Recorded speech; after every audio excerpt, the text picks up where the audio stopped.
Hello everyone, I am Moniruzzaman Monir. ID school বিডির পক্ষ থেকে তোমাদেরকে জানাচ্ছি শুভেচ্ছা অভিনন্দন। আমি আবারও আইসিটির একটা লেকচার নিয়ে তোমাদের সামনে হাজির হয়েছি। আমরা পূর্বে দেখেছিলাম সংখ্যা পদ্ধতির রূপান্তরগুলো। আমরা সংখ্যা পদ্ধতির রূপান্তরের ধারাবাহিকতায় আজকে নিয়ে আসছি যে ক্লাসটি, সেটি হলো ভগ্নাংশ সংখ্যা পদ্ধতিকে কিভাবে একটি সংখ্যা পদ্ধতি থেকে অপর একটি সংখ্যা পদ্ধতিতে রূপান্তর করব। আমরা কথা না বাড়িয়ে অবশ্যই আমরা আমাদের পড়ার আলোচনায় ফিরে যাচ্ছি। বাইনারি, অক্টাল ও হেক্সাডেসিমাল সংখ্যাকে কিভাবে আমরা ডেসিমাল সংখ্যায় রূপান্তর করব, অবশ্যই সেটি কি ভগ্নাংশ সংখ্যার ক্ষেত্রে। আমরা পূর্বের যে নিয়মগুলো দেখেছিলাম সেগুলো পূর্ণ সংখ্যার ক্ষেত্রে, আজকে আমরা দেখব ভগ্নাংশ সংখ্যার ক্ষেত্রে। তাহলে বাইনারি, অক্টাল বা হেক্সাডেসিমাল একটা সংখ্যা নেব, সেই সংখ্যা থেকে কিভাবে আমরা ভগ্নাংশ সংখ্যা দেবো, এক্ষেত্রে আমরা কিছু থিওরিটিক্যাল জিনিসপত্র আলোচনা করে নিচ্ছি, তারপরে আমরা এই গাণিতিক রূপ এবং পর্যায়ক্রমে আমরা অঙ্কগুলো করে করে দেখাবো।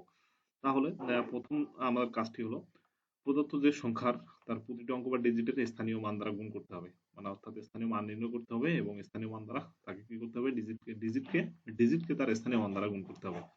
প্রথম শর্ত হলো ডিজিটকে স্থানীয় মান দ্বারা গুণ করতে হবে। সেক্ষেত্রে তাহলে আমি যদি লিখি, তাহলে ডিজিটের স্থানীয় মান ইকুয়াল টু সংখ্যাটির বেস গুণন ডিজিট পজিশন, অর্থাৎ এটি একটি আমাদের সূত্র। সূত্রটি হলো ডিজিটের স্থানীয় মান ইকুয়ালস টু সংখ্যাটির base to the power digit position. সেক্ষেত্রে ভগ্নাংশের ক্ষেত্রে ডিজিট পজিশন শুরু হয় -1 দিয়ে বাম থেকে ডানের দিকে। আমরা আগে লক্ষ্য করেছিলাম যে পূর্ণসংখ্যার ক্ষেত্রে ডিজিট পজিশন শুরু হয়েছিল আমাদের 0 থেকে এবং ডান দিক থেকে। এক্ষেত্রে ভগ্নাংশের ক্ষেত্রে অবশ্যই ডিজিট পজিশন শুরু হবে -1 থেকে এবং বামের দিক থেকে ডানের দিকে যাবে। তাহলে তারপর যদি আমরা এই গুণফলগুলোকে যোগ করে আমরা যে ফলটা পাবো সেটি আমার সমতুল্য ডেসিমাল সংখ্যা। কথা না বাড়িয়ে আমরা আবারও আমাদের এই গাণিতিক প্রক্রিয়াগুলো দেখি।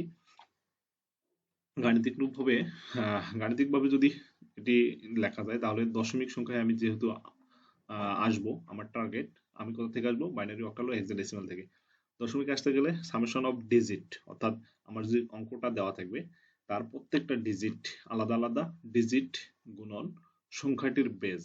সংখ্যাটির বেজ আমি যে সংখ্যা পদ্ধতি থেকে আসবো তার বেজ, অর্থাৎ আমি যদি বাইনারি থেকে ডেসিমাল আসি তাহলে বাইনারির বেস, আমি যদি অক্টাল থেকে ডেসিমাল আসি তাহলে অক্টালের বেস, হেক্সাডেসিমাল থেকে ডেসিমাল আসি তাহলে হেক্সাডেসিমালের বেস, অর্থাৎ ডিজিট গুণন সংখ্যাটির বেস। এই দুটো আমি পাইলাম। এখন ডিজিট পজিশন, ডিজিট পজিশনটা আমরা কি, আমি দেখেছি আমরা পূর্বে আলোচনা করেছিলাম যে ডিজিট পজিশন হলো আমার স্থানীয় মানের কোথায় কোথায়, মানে কোন পজিশনে এই অঙ্কগুলো, এই ডিজিটগুলো অবস্থান করছে। সেক্ষেত্রে আমরা দেখেছিলাম যে পূর্ণ সংখ্যার ক্ষেত্রে এগুলো শুরু হয়েছিল, যে প্রথম ডিজিট শুরু হয়েছিল 0 থেকে এবং সেটা শুরু হয়েছিল বাম থেকে ডানের দিকে। আর আজকে আমরা যেহেতু ভগ্নাংশ সংখ্যা নিয়ে আলোচনা করতেছি, এটা শুরু হবে কোথা থেকে, শুরু হবে দশমিকের পর অবশ্যই, যেহেতু ভগ্নাংশ সংখ্যা শুরু হবে কোথা থেকে, বাম থেকে ডানের দিকে এবং -1 দিয়ে। ওটাতে শুরু হয়েছিল 0 দিয়ে, এটা শুরু হবে -1 দিয়ে। তাহলে পরবর্তী ধাপে আমি আবার যদি ডিজিট পজিশনকে প্রকাশ করি এন দ্বারা, আমরা ডিজিট পজিশনকে নর্মালি ছোট হাতের এন দ্বারা প্রকাশ করি এবং আমি আবারও যদি মনে করিয়ে দিই তাহলে ডিজিট পজিশন শুরু হয় কোথা থেকে, -1 দিয়ে বাম থেকে ডানের দিকে। তাহলে আমার একটা সংখ্যা আছে 120। 120 এর যদি দশমিক 120, শুধু 120 না, দশমিক 120, তাহলে এটি ধরেন বাইনারি, অক্টাল, হেক্সাডেসিমাল যে পজিশনেই থাকুক সেখান থেকে আমরা কোথায় আসবো, ডেসিমাল সংখ্যায় আসবো। সেখান থেকে আমরা আসবো ডেসিমাল সংখ্যায়। তাহলে অবশ্যই আমার সূত্র অনুযায়ী আমি যদি সূত্র বসাই তাহলে আমার অঙ্কটির কি আছে, ডিজিট আছে। আমার এই একটা অঙ্ক, এটা ডিজিট আছে 1 2 0, তাহলে ডিজিটটা আমি পেয়ে গেছি। সংখ্যাটির বেস আমি যে সংখ্যা পদ্ধতি থেকে আসবো, এইখানকার বাইনারি, অক্টাল বা হেক্সাডেসিমালের যে কোনো একটা থেকে আসবো, তাহলে সেই সংখ্যাটির বেজও পেয়ে গেছি এবং ডিজিট পজিশন। তাহলে আমরা এখন কি করব, ডিজিট পজিশন নির্ণয় করব। তাহলে ডিজিট পজিশন নির্ণয় করতে গিয়ে আমার শুরু হয় কোথা থেকে, ডিজিট পজিশন শুরু হয় -1 দিয়ে বাম থেকে ডানের দিকে। তাহলে -1 বাম থেকে ডানের দিকে, তাহলে প্রথমটা হলো -1, এটা হলো অনতম পজিশন, -1তম পজিশন, -1তম পজিশন, এই অনের হলো পজিশন -1। তাহলে এটা এই 2 এর পজিশন কত হবে, অবশ্যই -2, আর এই 0 এর পজিশন হবে অবশ্যই -3। তাহলে বাম থেকে ডানের দিকে যাচ্ছে -1 -2 -3 -4 -5, এইভাবে চলতে থাকবে। আমার দশমিকের পর যতগুলো আমাদের ডিজিট থাকবে ঠিক ততগুলো তার পজিশন, এভাবে আমরা নির্ণয় করব। তাহলে আমরা তিনটে জিনিসই এখান থেকে পেয়ে গেছি। এই সমীকরণ থেকে আমি তিনটা জিনিসই পেয়ে গেছি। আমি ডিজিট পাচ্ছি, এই অঙ্কটার এক একটা কি ডিজিট, সংখ্যাটার বেস পাচ্ছি, সংখ্যাটার কি পাচ্ছি, বেস পাচ্ছি, তারপরে ডিজিটের পজিশন পাচ্ছি, ডিজিটের পজিশন পাচ্ছি। তাহলে আমি সূত্রতে ফেলাই। সূত্রতে যদি আমি এটা রূপান্তর করি, তাহলে প্রথমটা বলতেছে কি number equal to base to the power N, মানে নাম্বারটা আমার ডিজিট, ডিজিট গুণন সংখ্যাটির base to the power position, digit গুণন বেস সংখ্যাটির ডিজিট পজিশন।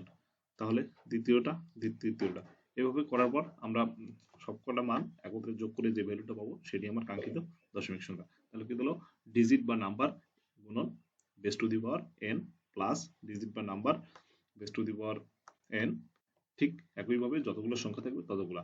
এখন এই বেসটা কি, আসলে এই বেসটা আমরা যে সংখ্যা থেকে আসবো, যদি বাইনারি থেকে আসি তাহলে বাইনারি, অক্টাল থেকে আসি অক্টাল, তাহলে হেক্সাডেসিমাল হেক্সাডেসিমাল, তাহলে বাইনারি থেকে আসলে 2, অক্টাল থেকে আসলে 8, হেক্সাডেসিমাল থেকে আসলে 16।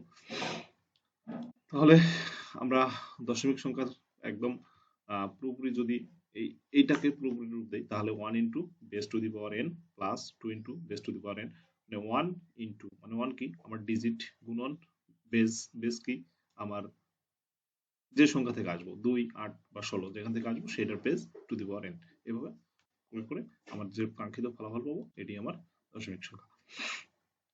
তাহলে এবার আমি একটা বাইনারি সংখ্যাকে ডেসিমাল সংখ্যায় রূপান্তর করব। তাহলে আমার একটা বাইনারি সংখ্যা আছে 0.120, একটা সংখ্যাকে ডেসিমাল সংখ্যায় রূপান্তর করব।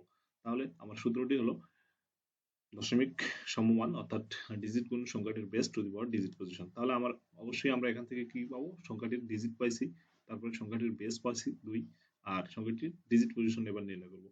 তাহলে সূত্রটি আমার মনে করিয়ে দিল, আমি আবার সূত্রটি এখানে লিখে দিলাম 1 into base to the power N, এইভাবে এইভাবে হবে। তাহলে আমার নির্ণয় করতে হবে মূলত এই ডিজিট পজিশন। ডিজিট পজিশনকে অবশ্যই আমরা এন দ্বারা প্রকাশ করি, এটা আমরা, এবং ডিজিট পজিশন শুরু হয় কোথা থেকে, -1 দিয়ে বাম থেকে ডান দিকে।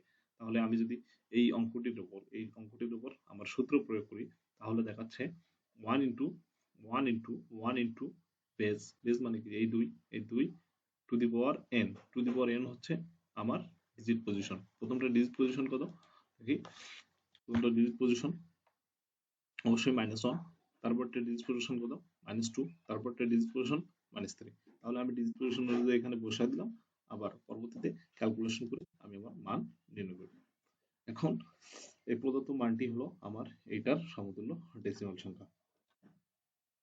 এখন অক্টাল সংখ্যাকে যদি আমি ডেসিমাল সংখ্যায় রূপান্তর করি, সেম সূত্র, একটা অক্টাল সংখ্যা নিলাম, এখান থেকে আমি কি করব, আমার সূত্রটি আমি মনে করে দিচ্ছি বারবার, আপনাদেরকে এখানে হাইলাইট করতে হবে। তাহলে সামেশন অফ ডিজিট, আমি এখান থেকে ডিজিট পাচ্ছি, গুণন সংখ্যাটির বেস পাচ্ছি 8, ডিজিট পজিশন, তাহলে আমাকে প্রথম কাজ হলো ডিজিট পজিশন নির্ণয় করতে হবে, এই সংখ্যাটির কি করতে হবে, ডিজিটের পজিশন। তাহলে অবশ্যই এটি কততম পজিশনে আছে, আমি আবারও বলছি, পজিশনে আছে হলো এটি -1। ডিজিট পজিশন শুরু হয় বাম থেকে ডানের দিকে, দশমিক সংখ্যার ক্ষেত্রে বাম থেকে ডানের দিকে -1 দিয়ে, তারপরে -2, -3, এভাবে। তাহলে প্রথমটা -1, তারপরটা -2, তারপরটা -3। তাহলে আমি কি কি পাইলাম, ডিজিট পাইছি, সংখ্যাটির বেস পাইছি 8, তাহলে ডিজিট পজিশন পাইছি। তাহলে আমি অটোমেটিক এখন আমার সূত্রতে প্রয়োগ করে দেবো, তাহলে কাঙ্ক্ষিত যে ফলাফল পাবো, দেখেন 3 into base to the power N, 7 into base to the power N, 5 into base to the power N. তাহলে বেসের মান যে আমার এগুলো আছে -1, -2, -3, -4, ঠিক একইভাবে এটা আমি বসাইলে এখান থেকে আমার যে ভ্যালুটা পাবো সেটা হলো আমার ডেসিমাল সংখ্যার, অক্টালের ডেসিমাল। তাহলে আমরা এবার দেখবো হেক্সাডেসিমাল সংখ্যাকে ডেসিমাল সংখ্যায় রূপান্তর। আমি এখানে একটা হেক্সাডেসিমাল সংখ্যা দিয়েছি যেটাকে ডেসিমাল সংখ্যায় রূপান্তর করব। আপনাদের এটি আমি বাড়ির কাজ হিসেবে গণ্য করলাম, ভিডিওটি আর না বাড়াই, যদিও এটির টপিকটা অনেক ইজি, বারবার আপনারা প্র্যাকটিস করবেন। আর যদি একান্তই আপনারা এটার সমাধান না পান তাহলে আমাকে কমেন্ট বক্সে জানাবেন। আর আমরা পরবর্তীতে সংখ্যা পদ্ধতির পর্বে আমাদের কমপ্লিমেন্ট আছে, মর্গানের উপপাদ্য, অর্থাৎ ধারাবাহিকতায় আমরা এই অধ্যায়ে আস্তে আস্তে এগিয়ে যাব।